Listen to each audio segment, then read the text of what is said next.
주변 민족의 족보를 먼저 기록한 이유라는 제목으로 하나님 말씀 증거하도록 하겠습니다. 이스라엘의 역사서들이 여러 군데 있는데 특별히 그 사무엘서라든지 열왕기서는 그 당시에 기록된 거라고 봅니다. 당시에.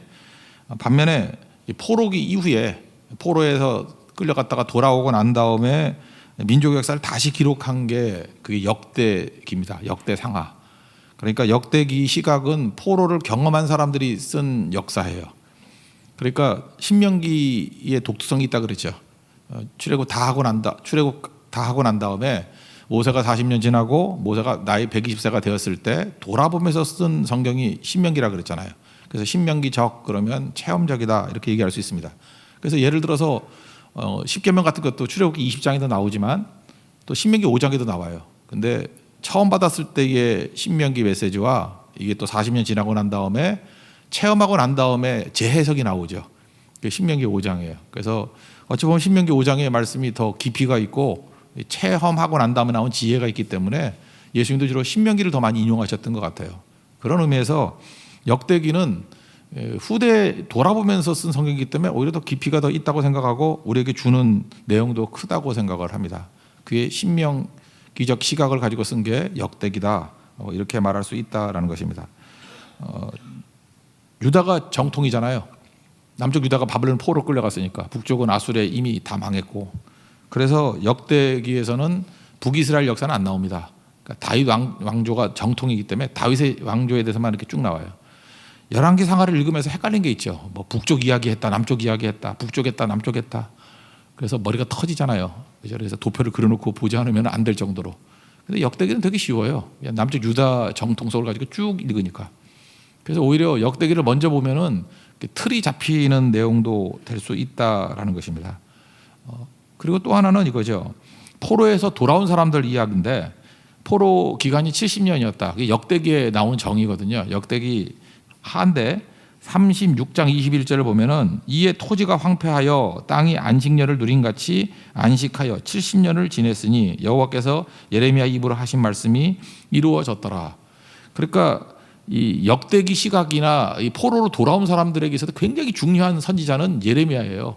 예레미야 선지자가 했던 말씀이 이루어졌다라는 시각으로 다 푸는 거거든요. 그래서 굉장히 중요한 거죠. 예레미야가 70년 만에 돌아오리라 이렇게 예언하잖아요. 그 예언이 그대로 이루어졌다. 이런 시각입니다. 근데 역대기 해석이 뭐냐면 왜 70년이냐는 거예요. 왜? 이스라엘 백성들이 안식년을 제대로 안 지켰죠. 지킨 적 있어요? 안식년에 해방시키고 이런 거 잘 안 했잖아요. 안 했더니 하나님께서 몰아서 한꺼번에 안식년 지키게 만들었대요. 그게 70년 포로라는 거예요. 이걸 좀 확대해서 간다고는 뭐죠? 여러분들이 11조를 안 드리면 좋다. 한꺼번에 몰아서 11조 매덕 드리는 사람을 봤어요. 그죠? 이렇게 딱 하나 했던 거 모아가지고 정부에 갖다 바치든지 어디 병원에 갖다 바치든지 이렇게 또 뭐가 있죠? 안식일, 주일 성수 제를 안 하는 사람들은 병상에 누워서 그 날짜 채우죠. 그거 모르십니까? 그거? 그런 시각이에요. 역대기 시각이. 어떻게 보면은 재밌기도 하지만 어떻게 보면 섬찟한 얘기가 될 수도 있는 거죠. 그러니까 해석이 이런 거예요. 왜 70년이냐?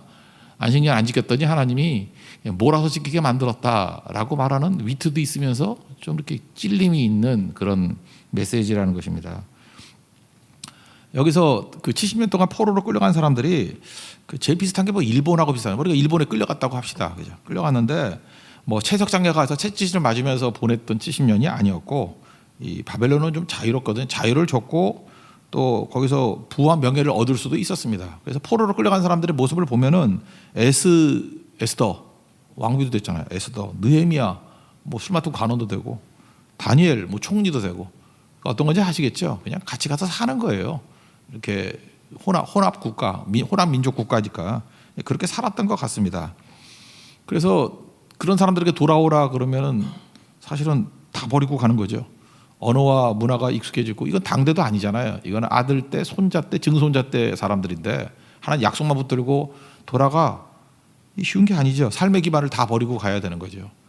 여러분 일본에서 한 70년 정도 살았던 사람에게 너 한국으로 가서 나라 세워 그러면 오겠어요? 미국에서 70년 정도 살았던 사람이 그 자손들이 한국말도 모르고 그랬을 거 아니에요. 영어만 하고 하는데 돌아가서 나라 세워 그러면 가겠냐고요. 그러니까 안주가 목표가 아니고 다 버리고 오는 거예요. 옛날에는 재산 정리해서 갈 수 있는 것도 아니었어요. 화폐가 이렇게 원활하지 않았기 때문에 버리고 오는 거예요. 버리고. 그러니까 이게 만만한 게 아니죠. 또 고향까지 가는 길이 수천 킬로고, 그리고 중간에 안전한 길도 아니에요. 언제 도둑대가 나올지도 모르고. 그리고 또 가나안에 갔다고 할지라도 반겨줄 사람이 있는 게 아니에요. 우리가 나중에 따를 때만 막 대적들이 많았잖아요. 살고 있는 사람들이. 그래 반겨주는 것도 아니에요. 근데 이 모든 것들을 다 감수하고 가는 거죠. 그러니까 말씀에 대한 순종이다 이렇게 말할 수밖에 없다라는 것입니다. 그래서 끌려간 게 100만 명인데 이게 돌아가는 게 만만치 않았다, 녹록치 않았다는 걸 보여주는 게 뭐냐, 3차에 걸쳐서 돌아가잖아요. 왜 3차라고 하는지를 설명해 주면 에스라서가 있죠. 에스라서 1장부터 나오는 게 수룹바벨 스토리예요. 수룹바벨을 중심으로 해서 돌아갔더라. 가서 뭐 했어요? 성전 짓더라. 수룹바벨 성전. 뭐 초라하고 뭐 그래서 학개서에서 보면은 뭐 부끄러웠다 뭐 이런 게 나오잖아요. 그다음에 에스라가 7장부터 에스라가 두 번째 끌고 가요. 이 제일 조금 가는 거예요. 이때는 하드웨어로 만들었잖아요. 성전은 지었는데 거기서 그 예배를 인도할 수 있는 제사장 그룹 레위인이 가야 될 거 아니에요. 그래서 2차 귀환은 에스라를 중심으로 해서 레위인들 중심의 귀환이에요. 근데 안 가요. 우리가 뭐 그래 목사들도 이게 말 더럽게 안 듣는 거야, 그죠? 안 가요. 여기도 뭐 먹고 살만한데 거기 왜 가요? 그래서 오히려 영적 기도자가 될 만한 사람들 말 진짜 안 들어. 안 간대. 그래서 막 설득하는 장면이 막 나와요. 에스라서 7장 이후에 보면은 막 설득을 해. 가자. 그래서 역대상 9장에 보면은 그때 설득 당한 사람 명단이 쭉 나와. 그러니까 좋은 건지 부끄러운 건지 모르지만 하여튼간에 그래도 간 사람들이니까. 그리고 3차로 온 게 느헤미야죠. 느헤미야 나가서 성벽 재건하는 거.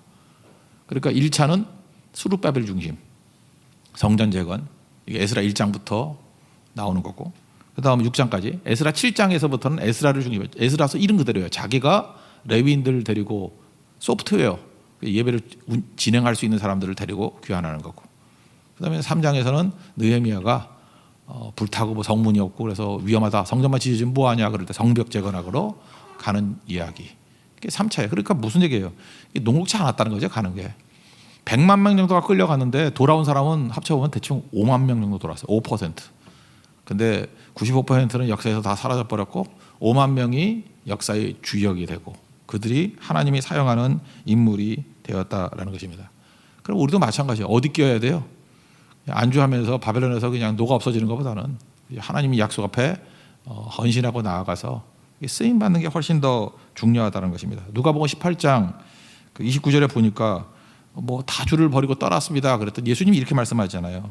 하나님 나라를 위하여 집이나 아내나 형제나 부모나 자녀를 버린 자는 현세 여러 배를 받고 내세의 영생을 받지 못할 자가 없느니라 하시니라. 여러분 믿습니까? 다 이 길 갔으면 좋겠어요. 그죠? 하나님 주를 위해서 십자가 지고 희생하고 그 길 가는 게 너무너무 중요하다는 거예요. 우리 옛날 책 90년대에 나왔던 책이 오래된 미래라는 책이 있거든요. 과거를 해석을 오래된 미래 그랬어요. 그 라다크 지방이라고 히말라야 그 지방 하나가 이렇게 오염돼 가는 것을 싸워서 이기는 얘기가 나오거든요. 그래서 미래 우리 현 인류가 이렇게 오는 도전들에 대해서 어떻게 이겨낼 수 있는가라고 하는 것을 오래된 과거인 라다크 지방의 스토리를 통해서 미래를 대비하는 거예요. 저는 똑같은 의미에서 이 역대기를 보는 건요, 이게 과거잖아요. 근데 이거 과거로 보지 말고요, 이게 오래된 미래예요. 이거 잘 준비하면 우리 미래를 대비하는 것이 될 수 있다는 것입니다. 역대적인 시각을 가지고 우리도 미래의 삶을 말씀을 중심으로 이겨나갈 수 있는 우리 하나님의 종 되길 바랍니다. 그 길이 뭐예요? 5%에 끼는 거예요. 안주하지 말고 주의 일이라 그러면 앞장서 갈 때 하나님께서 힘도 주시고 능력도 주시고 그들 통해서 새로운 길들을 여시더라는 거예요. 이런 변들에 있지 말고 하나님 나라의 중심에 서는 믿음의 종 되기를 바랍니다.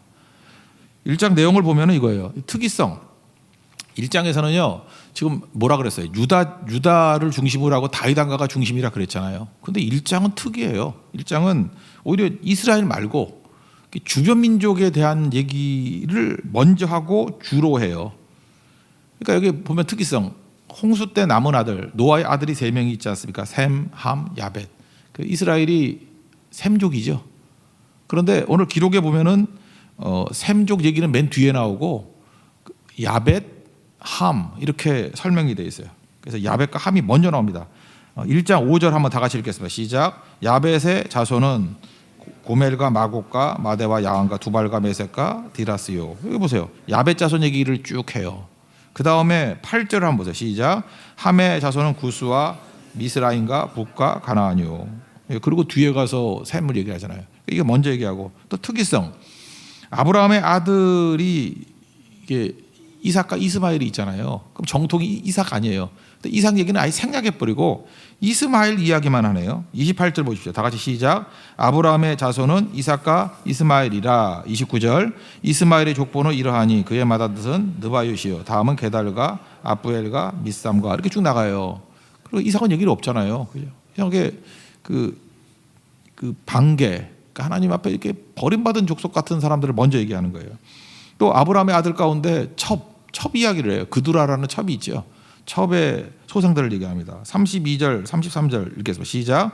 아브라함의 소실 그두라가 낳은 자손은 시므랑과 욕산과 무단과 미디안과 이스박과 수아요. 욕산의 자손은 스바와 드단이요. 미디안의 자손은 에바와 에벨과 한옥과 엘다니. 이들은 모두 그두라의 자손들이라. 여기 자주 나오는 이름이 미디안인데 미디안이 어디 출신이에요? 이런 거 그래서 중요한 거예요. 미디안. 모세 장인이 미디안 출신 아니에요. 미디안. 이게 첩 구드라의 후손이에요. 그러니까 이런 뿌리를 알 수 있는 거죠. 아, 이런 거구나. 이렇게 알 수 있는 거고. 그 다음에 이삭의 아들도 에서하고 야곱이 있었잖아요. 바뀌어서 이제 이스라엘이 됐지만. 근데 여기서도 에서만 나와요. 야곱 얘기는 안 나오고. 34절 보겠습니다. 시작. 아브라함의 이삭을 낳았으니 이삭의 아들은 에서와 이스마엘이더라. 그 다음에 36절을 보십시오. 시작. 엘리바스의 아들은 대만과 오말과 스바와 가담과 그나스와 딥나와 아말렉이요. 여기서도 많이 나오는 아말렉 족속이 누구 후손이에요? 에서 후손이라고. 에서 후손. 이스라엘의 원수 같은 에서 후손. 뭐 이런 것들이 쭉 나오는 거죠. 또 하나만 더 재미있으니까 볼까요? 함 족속. 함 족속들을 보면은 거기 10절 한번 보십시오. 10절 다 같이 읽어보세요. 시작. 구스가 또 니므롯을 낳았으니 세상에서 첫 영걸이며. 그 출애굽기 같은 데 보면은 요셉을 알지 못하는 왕이 나오지 않습니까? 요셉을 알지 못하는 왕. 그게 이제 셈족 왕에서 함족 왕이 됐다라는 거예요. 그러니까 함족 출신의 왕들 쭉 얘기 나올 때 보면 블레셋, 여부스, 아모리. 그러니까 가나안 땅에 셈족만 산 게 아니에요. 블레셋은 함족이에요. 여부스족이 함족이에요. 아모리 족속이 함족이에요. 그러니까 함족은 셈족을 싫어하는가 봐. 우리는 지금 잘 모르지만 함족과 셈족이 이렇게 피부도 다르고 좀 이렇게 특이했는가 봐요. 그래서 셈족끼리는 이렇게 가까이 지냈지만 함족하고는 달랐던 것 같아요. 그래서 함족이 공격을 했다. 그러니까 이게 인종적인 차이도 있는 거죠. 그죠? 그런 것들을 살펴볼 수 있고, 이게 함족 출신이구나 이런 걸 알 수 있고, 그래서 핍박이 있었구나 뭐 이런 것들을 대충 알 수 있다고 생각을 합니다.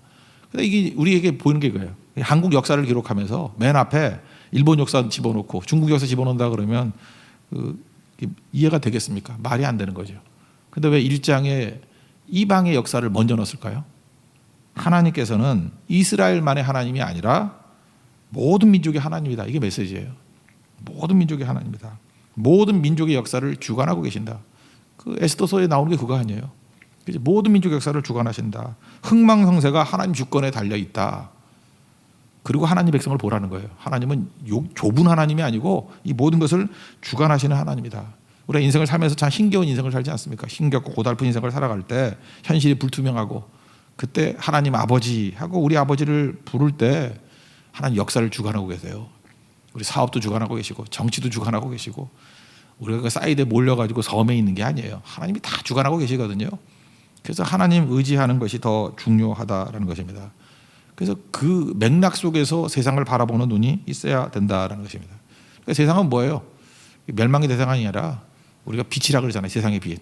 구원의 대상으로 나아갈 줄 알아야 된다는 것입니다. 그래서 특별히 그 17절 한번 보세요. 거기 보면은 셈의 자손은 엘람과 아수르 이렇게 나오죠. 그러니까 아수르 족속이 그 인종적으로 볼 때 어디예요? 셈족이라고. 요나 같은 사람만 보세요. 야, 요나 너 아수르한테 가가지고 복음 증거해라. 그랬더니 뭐 안 간다 그러다가 박노쿨 하나 줬더니 그 없애버리니까 막 신경질 팍팍 내잖아요. 그때 하나님께서 요나서 마지막 4장 10절 11절 뭐라고 설명합니까?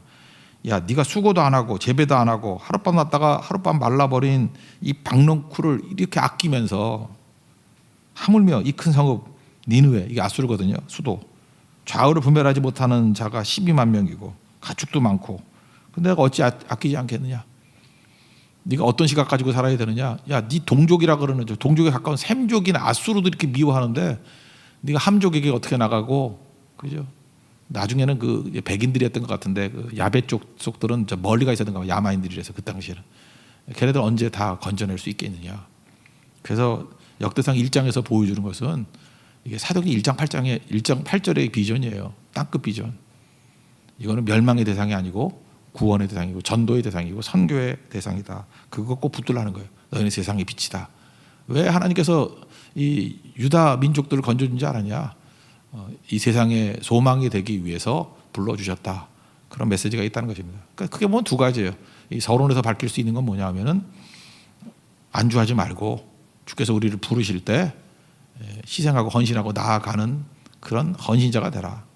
이 100만 명 중에 다시 돌아가는 5만 명 되라. 다 버리고 갈 수 있는 그게 복이라는 거예요. 그러니까 여러분들도 하나님의 일을 할 때 앞장설 수 있는 믿음의 종 되기를 바랍니다. 그리고 시각이거든요. 하나님께서는 온 우주의 주인이시고 세상의 구주가 되신다. 1장이 선언하는 거예요. 이 전제를 가지고 니네들에게 주시는 메시지를 받을 줄 알아야 된다. 오늘 이 두 가지 마인드가 있기를 원합니다. 다음 주 제주 선교인데 우리 선교를 앞두고도 이게 우리에게 오는 적용이 될 수 있겠죠. 하나님 헌신할 때 앞장서게 해주세요. 이게 첫 번째 메시지고, 하나님 어떤 사람을 만난다 할지라도 심판의 대상이 아니라 구원의 대상으로 바라보고 세상의 구주 되신 하나님 바라보고 일어설 수 있도록 해주십시오. 보혈의 피가 그들에게도 살리는 힘이 될 수 있도록 도와주십시오. 이런 기도가 있는 우리 하나님의 종 되기를 축원합니다. 자리에서 일어나겠습니다. 주의 손에 나의 손을 포개어 찬양하고 기도하겠습니다.